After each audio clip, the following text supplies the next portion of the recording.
ಬಂಗಾರ ಕೊಡಿಸುವಷ್ಟು ಸಿರಿವಂತಿಕೆ ಇಲ್ಲ, ಆದ್ರೆ ಮಲ್ಲಿಗೆ ಮುಡಿಸುವ ಮನಸ್ಸಿದೆ. ಯಾರ್ ಕೇಳ್ತಾರಣ್ಣ ಈಗಿನ ಕಾಲದ ಹುಡುಗಿರು ಮಲ್ಲಿಗೆ ಹೂವನ? ಹೋಯ್ತು ಅಂತ ಕಾಲ. ಸೀರೆ ಕೊಡಿಸ್ತೀನಿ, ಹೂವ ಕೊಡಿಸ್ತೀನಿ, ಬಳೆ ಕೊಡಿಸ್ತೀನಿ, ಉಂಗ್ರ ಕೊಡಿಸ್ತೀನಿ, ಓಲೆ ಕೊಡಿಸ್ತೀನಿ, ಇದೆಲ್ಲ ಜಮಾನ್ದಲ್ಲೇ ಹೋಗ್ಬಿಡ್ತಾಣೋ. ಇವಾಗಿನ ಹುಡುಗಿರ್ಗೆ ಏನ್ ಕೊಡಿಸ್ಬೇಕು ನೀವು ಅಂದ್ರೆ, ಐಫೋನ್ ಕೊಡಿಸ್ತೀನಿ, ಫ್ಲಾಟ್ ಕೊಡಿಸ್ತೀನಿ, ಕಾರ್ ಕೊಡಿಸ್ತೀನಿ, ಈ ತರ ಹಾಕೊಬೇಕು ಲೈನ್ಗಳನ್ನ. ಅವಾಗ ನೋಡಿ ಬೀಳ್ತಾರೆ ಹುಡುಗಿರು. ಚೆನ್ನಾಗಿ ಹೇಳಿದ್ರಿ.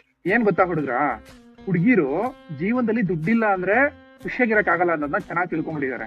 ಅದಕ್ಕೋಸ್ಕರನೇ ಅವರು ಪ್ರತಿ ಹುಡುಗರ ಹತ್ರನೂ ದುಡ್ಡನ್ನೇ ಎಕ್ಸ್ಪೆಕ್ಟ್ ಮಾಡ್ತಿರ್ತಾರೆ.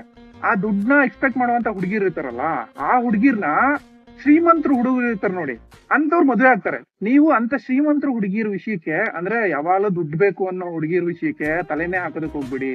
ಸೊ ಇವಾಗ ನೀವು ಕೇಳ್ಬೋದು, ಹಂಗಿದ್ರೆ ಶ್ರೀಮಂತರನ್ನೇ ಮದ್ವೆ ಆಗ್ಬೇಕು, ಬಡವ್ರನ್ನೇ ಮದ್ವೆ ಆಗ್ಬೇಕು ಹಂಗ ಹೇಳ್ತಿದ್ಯಾ ನೀನು ಅಂತ. ಹೌದು ಗುರು, ಏನ್ ತಪ್ಪೋದ್ರಲ್ಲಿ? ಬಡವ್ರ ಕಷ್ಟ ಬಡವ್ರಿಗೆ ಗುರು ಗೊತ್ತಿರುತ್ತೆ, ಇನ್ನೇ ಶ್ರೀಮಂತರು ಗೊತ್ತಿರುತ್ತಾ? ಶ್ರೀಮಂತರದು ಹೆಂಗ್ ಎಂಜಾಯ್ಮೆಂಟ್ ಮಾಡ್ಬೇಕು ಅನ್ನೋದು ಶ್ರೀಮಂತರಿಗೆ ಗೊತ್ತಿರುತ್ತೆ. ಆ ಎಂಜಾಯ್ಮೆಂಟ್ ಹೆಂಗ್ ಮಾಡ್ಬೇಕು ಅಂತ ಗೊತ್ತಿರೋ ಹುಡುಗಿನ ನೀವು ಬಂದು ಕಷ್ಟ ತೋರಿಸ್ತೀನಿ ನಾನು ಬಾ ಅಂದ್ರೆ ಯಾವಳು ಬರ್ತಾಳೆ ನಿಮ್ಮ ಹತ್ರಕ್ಕೆ? ನೀನ್ ಹೇಳೋದು ಒಂದ್ ರೀತಿ ಸರಿಯಾಗಿ ಆಯ್ತು. ಬಡವ್ರ ಹುಡುಗಿರ್ಗೇನೆ ಶ್ರೀಮಂತ ಹುಡುಗ ಬೇಕು ಅನ್ನೋ ಆಸೆ ಇರೋವಾಗ ಇನ್ನು ಶ್ರೀಮಂತ ಹುಡುಗಿ ಬಂದು ಬಡವ್ರ ಮದ್ವೆ ಆಗ್ತಾಳ? ಚಾನ್ಸೇ ಇಲ್ಲ, ನೋ ವೇ. ನಿಮ್ಗೆ ಹಂಗೂ ಶ್ರೀಮಂತರ ಹುಡುಗಿನೇ ಮದ್ವೆ ಆಗ್ಬೇಕು ಅನ್ನೋದು ಏನಾದ್ರು ಮನ್ಸಲ್ಲಿ ಇದ್ರೆ ಫಸ್ಟ್ ನೀವ್ ಶ್ರೀಮಂತರಾಗಿ ಆಮೇಲೆ ಅಂತ ಹುಡುಗಿನ ಹುಡ್ಕೋರಂತ ಅಷ್ಟೇ.